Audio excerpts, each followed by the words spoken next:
Alhamdulillah wa kafa, wassalatu wassalamu ala nabiyyina Mustafa wa ala alihi wa sahbihi ila yaumil wafa, amma ba'd. Rabbi shrah li sadri wa yassir li amri wahlul 'uqdatam min lisani yafqahu qawli. Allahumma 'allimna bima yanfa'una wanfa'na bima 'allamtana wa zidna 'ilman nafi'a. Allahumma arinal haqqa haqqan warzuqna ittiba'ah wa arinal batila batila warzuqna ijtinabah.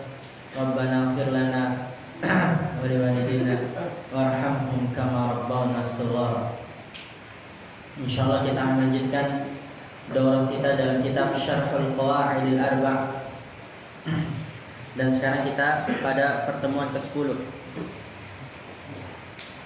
Masya Allah ya, memang daurah itu cukup melelahkan, bahkan sangat melelahkan. Soal tadi anak tidur siang itu kipas anginnya nomor 3, langsung pegel-pegel badan, sakit. Tadi kan ada habis sholat, saya pulang dulu ini mandi. Kalau enggak nggak bisa ngajar, berat,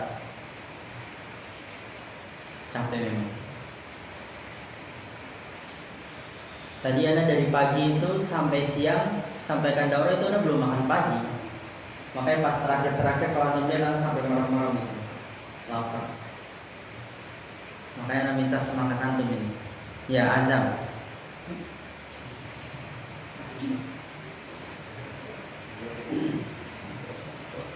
Di sini berkata penulis rahimahullah taala, setelah sebelumnya beliau menyampaikan kepada kita bahwasanya ibadah tidak akan dinamakan ibadah kecuali diiringi dengan tauhid. Karena ibadah ada 2 syaratnya. Satu syarat saja tidak terpenuhi, luput, maka tidak diterima ibadah. Syarat yang pertama apa? Al-ikhlas, yang dikatakan oleh penulis dengan tauhid, mengesahkan, memurnikan ibadah hanya untuk Allah. Yang kedua apa? Mutaba'ah. Ini harus hafal mati, nggak perlu dipikir-pikir apa ya syarat ibadah, harus hafal mati. Karena ini yang kita lakukan dalam hari-hari kita. Antum ibadah dalam satu hari, banyak sekali ibadah antum lakukan. Belum sholatnya, belum nanti kalau melakukan itu, belum menuntut ilmu, belum bersedekah, belum senyum dan sebagainya. Butuh 2 syarat ini. Satu saja tidak terpenuhi, luput darinya, tidak diterima ibadah tersebut. Apabila dia tidak ikhlas, maka tidak diterima ibadah, jatuh dalam kesyirikan. Walaupun dia mutaba'ah. Dan sebaliknya, apabila dia ikhlas tapi tidak mutaba'ah, amalannya tidak sesuai dengan apa yang diajarkan oleh Rasulullah, maka juga tidak diterima ibadahnya, ditolak ibadahnya, jatuh dia dalam perkara bid'ah. Maka ibadah syaratnya ada 2, ikhlas, dan itu dia adalah perwujudan dari syahadat Allah ilaha illallah. Aku bersaksi bahwa saya tidak ada sesembahan yang berhak diibadahi kecuali Allah. Dan syarat yang kedua mutaba'ah, dan itu adalah perwujudan dari syahadat anna Muhammadan abduhu wa rasuluh. Aku bersaksi bahwa Muhammad adalah hamba Allah dan utusannya. Kemudian di sini kata penulis rahimahullah taala, fa idza arafta, seperti biasa yang enggak tahu rakatnya dia rakatkan. Bukan antum gimana Mas Akbar? Dicoret-coret? Pakai pensil. Ada pensil ya? Oh, pakai pensil. Yang nggak tahu rakatnya dia rakatkan ya. Nah, apa jadi latihan? Nggak tahu rakatnya dia rakatkan. Tidak tahu terjemahannya juga diterjemahkan. Ya, kita yang itu aja. Ya udah. Gimana? Nah, itu cara-cara jawab. Kenapa antum dari awal nggak pakai kitab itu? Anak kalau jadi antum, anak malah pakai kitab itu. Kayak Mas Arjen kan malah pakai kitab itu. Jadi itu nanti untuk sampai ke depannya, antum ngajar udah tinggal enak. Nggak perlu persiapan lagi. Ya kan?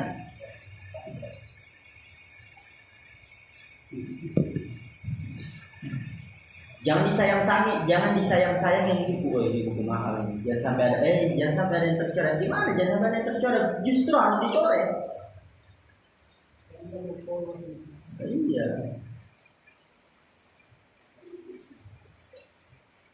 Nanti antum yang repot sendiri. Oke. Di situ kata penulis rahimahullah taala, fa idza arafta anna syirka idza khalaqa al-ibadata afsadaha wa ahbata al-amala wa sara sahibuhu min al-khalidina fin nar. Arafta anna ahamma ma 'alayka ma'rifatu dhalik la'alla Allah an yukhallisaka min hadhihi syabakati wa hiya syirku billah. Kata Syekh rahimahullah ta'ala, fa idza arafta, apabila engkau telah mengetahui dari sebelum-sebelumnya yang disampaikan, anna syirka idza khalaqa al-ibadata, bahwasanya syirik apabila mencampuri ibadah dicampuri dengan kesyirikan.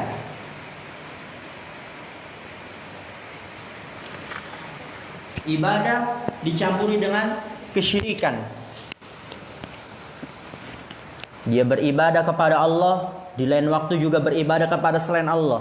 Dia berdoa kepada Allah, di lain waktu juga berdoa kepada selain Allah. Atau beribadah agar dilihat, agar didengar, agar disanjung, dicampuri dengan kesyirikan. Yang syirik besar, di sini penulis memberikan 3 kebahayaan dari dosa syirik. 3 bahaya dari dosa syirik. Yang pertama, afsadaha. Kesyirikan akan merusak ibadah.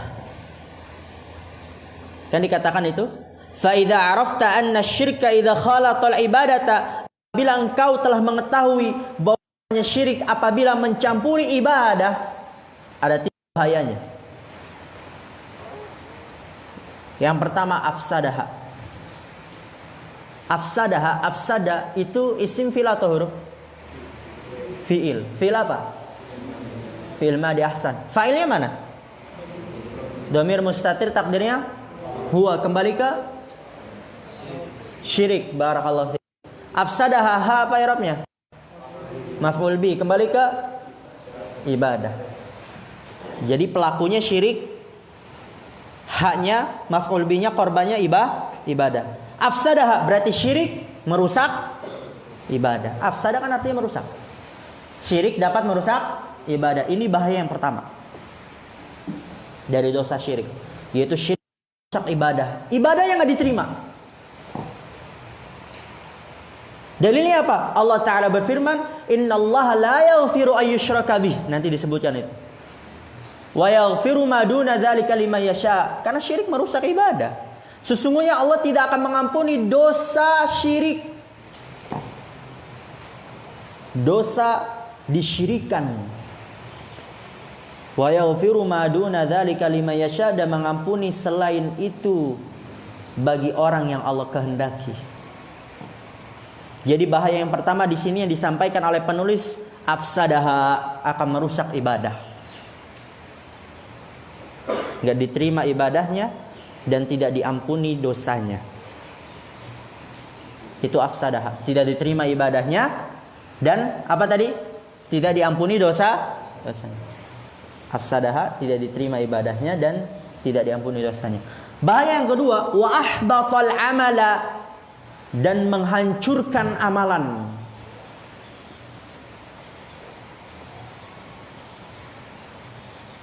Dan ini sering kita ulang-ulangi. Orang yang melakukan kesyirikan 1 menit saja, itu amalan yang dia lakukan selama 50 tahun, 60 tahun. Kalau misal dia umurnya 200 tahun, selama dia lakukan 200 tahun, hancur lebur semuanya. Saking dahsyatnya dosa syirik. Misalnya ada orang, dia udah kakek-kakek 90 tahun. Dari umur 20 tahun taruhlah, dia beramal soleh. Dia menjadi orang yang terdepan ketika melaksanakan sholat di masjid. Bahkan dia muadzin, kadang dia imam. Kemudian umrah udah berpuluh-puluh kali, haji udah berpuluh-puluh kali misal. Dia lakukan selama itu, dari umur 20 sampai umur 90 tahun. Kemudian dia melakukan kesyirikan 1 menit saja. Berdoa kepada selain Allah, berdoa kepada pohon, kepada batu, berdoa meminta kepada wali. 1 menit saja. 1 menit itu dapat menghancurkan amalan 70 tahun yang dia lakukan. Dahsyatnya dosa syirik karena 1 menit saja. Atau misalnya ada orang dia punya jimat, melariskan dagangan, katanya bisa larinya kenceng, wapak, bisa kebal. Coba dong, anak pengen pakai jimatnya. Dia pakai 5 menit, tapi dia yakini ini bisa seperti ini. 5 menit itu udah menghancurkan semua amalan. Ngerinya itu dosa syirik. Itu yang kedua, wa ahbatul amala. Dalilnya apa? Dalilnya firman Allah Subhanahu wa taala, lain asyrakta, apalagi lanjutannya? La yahbatanna amaluk. Apa kata Allah? Lain asyrakta, jikalau engkau mensyirikan Allah. Siapa engkau ya di situ yang dimaksud? Nabi Muhammad. Jikalau engkau wahai Nabi Muhammad mensyirikan Allah, la yahbatanna amaluk, maka akan benar-benar hancur lebur amalanmu wahai Muhammad. Nabi Muhammad kalau mensyirikkan Allah, hancur amalan. Dan bukan hanya Nabi Muhammad, semua para nabi sebelumnya Allah mengatakan, walau asyraku, apalagi la habita anhum ma kanu ya'malun.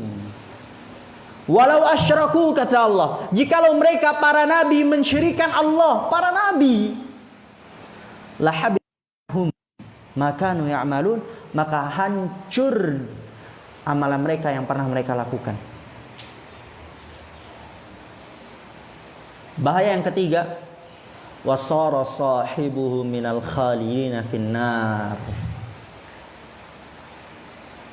Menjadilah pelakunya, sara menjadi, sahibuhu pelakunya, pelaku syirik, minal khalidina finnar, termasuk orang-orang yang kekal di dalam api neraka. Lihat, kalau kita benar-benar paham kitab, tahu kan apa yang dimaksud oleh penulis?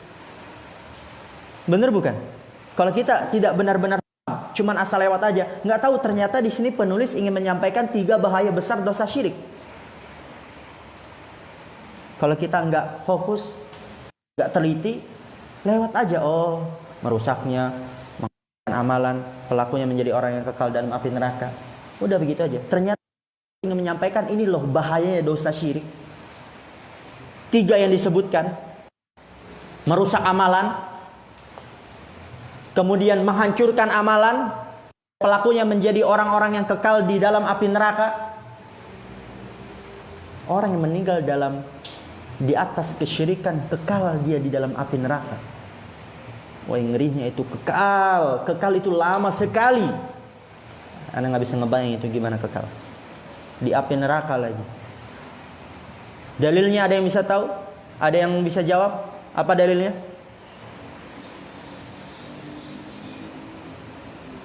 Innahu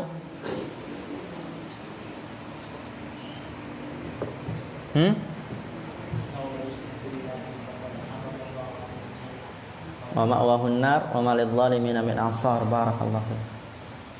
Dalilnya yaitu innahu may yusyrik billah, sesungguhnya orang yang melakukan kesyirikan kepada Allah, faqad harramallahu alaihil jannah, sungguh Allah haramkan atasnya surga, haram dia masuk surga, maka tempat kembalinya kekal di dalam api neraka. Wa ma'wahun nar, dan tempat kembalinya kekal dalam api neraka. Wa ma lidh-dhalimin min ansar, dan tidak ada pertolongan bagi orang-orang yang melakukan kezaliman. Jadi di situ kata penulis rahimahullah taala, kita lanjutkan. Ulang dari awal. Apabila engkau telah mengetahui bahwasanya syirik apabila mencampuri ibadah ada 3 bahaya besar. Afsadaha, merusak ibadah. Wa ahbatal amala, menghancurkan amalan, lebur, hangus semua. Wa sara sahibuhu minal khalidina finnar, itu yang ketiga, menjadi pelakunya termasuk orang-orang yang kekal dalam api neraka. Engkau telah mengetahui itu. Arafta anna ahamma ma 'alaika ma'rifatu dzalik. Arafta, engkau telah mengetahui, anna ahamma ma 'alaika, bahwasanya yang paling penting atasmu adalah ma'rifatu dzalik, mengetahui itu. Mengetahui kesyirikan, mengenal kesyirikan. Tapi ingat, kita mengetahui kesyirikan bukan berarti untuk melakukan kesyirikan. Kita mengetahui kesyirikan agar kita mudah untuk menjauhi kesyirikan. Kita tahu ular berbisa bukan berarti agar kita digigit ular, tapi agar kita dapat berhindar, berhati-hati dari ular. Sebagaimana dikatakan oleh penyair, araftu syarra la li syarr walakin litawaqih wa man la ya'rifu syarra yaqa'u fih. Aku mengetahui keburukan la li syarri, bukan untuk keburukan, bukan untuk melakukan keburukan itu, akan tapi untuk berlindung darinya. Man la ya'rifu syarra yaqa'u fih, karena orang yang tidak mengetahui keburukan dia akan jatuh dalam keburukan.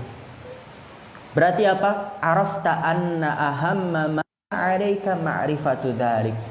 Engkau telah mengetahui bahwasanya yang paling penting yang harus kamu ketahui adalah ma'rifatu dzalik, mengenal itu, yaitu mengenal syirik, agar dapat menghindar dari. Kemudian Syekh berdoa, la'allallaha. Apa i'rab Allah? Isim la'alla. La'alla itu temannya inna atau ka? Inna, hasan. La'allallaha, semoga Allah an yukhallisaka, melepaskan kamu, min hadhihi syabakati, dari jaringan ini. Lihat, di sini penulis memperumpamakan syirik seperti jaring. Syabakah itu jaring. Jaring ikan, ya jaring. Buat nangkap ikan, nah, siapa yang sering mancing, itu jaring. Orang kalau tertangkap di dalam jaring, atau mungkin antum kadang lihat orang buat perangkap di hutan, buat nangkap ini, itu kan pakai jaring kan? Itu orang kalau udah tertangkap di dalam jaring, semakin dia bergerak, semakin sulit untuk keluar dari jaringan tersebut. Tertangkap jaring laba-laba, semakin dia bergerak, semakin sulit dia untuk lepas dari jaringan tersebut, dan itulah syirik. Kecuali dengan mempelajarinya dan pertolongan dari Allah Subhanahu wa taala. Semoga Allah melepaskan kamu, kata penulis, dari jaringan ini, wahya syirku billah, dan dia adalah kesyirikan kepada Allah. Syirik kepada Allah, alladzi qala Allah taala fi, yang Allah Subhanahu wa taala berfirman tentangnya, itu tentang syirik. Innallaha la yaghfiru ay yushraka bih wa yaghfiru ma duna dzalika liman yasha. Sesungguhnya Allah tidak akan mengampuni dosa syirik, dosa disyirikan. Wa yaghfiru ma duna dzalika liman yasha, dan mengampuni dosa-dosa selain itu bagi orang yang Allah kehendaki. Dan tadi juga sudah disampaikan 3 bahaya dari dosa syirik. Wa dzalika bi ma'rifati arba'i qawaida zakarahallahu ta'ala fi kitabih. Wa dzalika, dan demikian itu agar kita bisa lepas dari jaringan syirik ini, bi ma'rifati arba'i qawaida, dengan mengetahui 4 kaidah. Zakarahallahu ta'ala fi kitabih, yang Allah telah menyebutkannya di dalam kitabnya. Perhatikan, wa dzalika, dan demikian itu maksudnya apa tadi? Agar dapat lepas dari kesyirikan dengan ma'rifati arba'i qawaida, mengenal 4 kaidah. Zakaraha, ha kembali ke mana? Kemana? Allah telah menyebutkannya. Apa yang disebutkan? Haknya berarti kembali ke mana?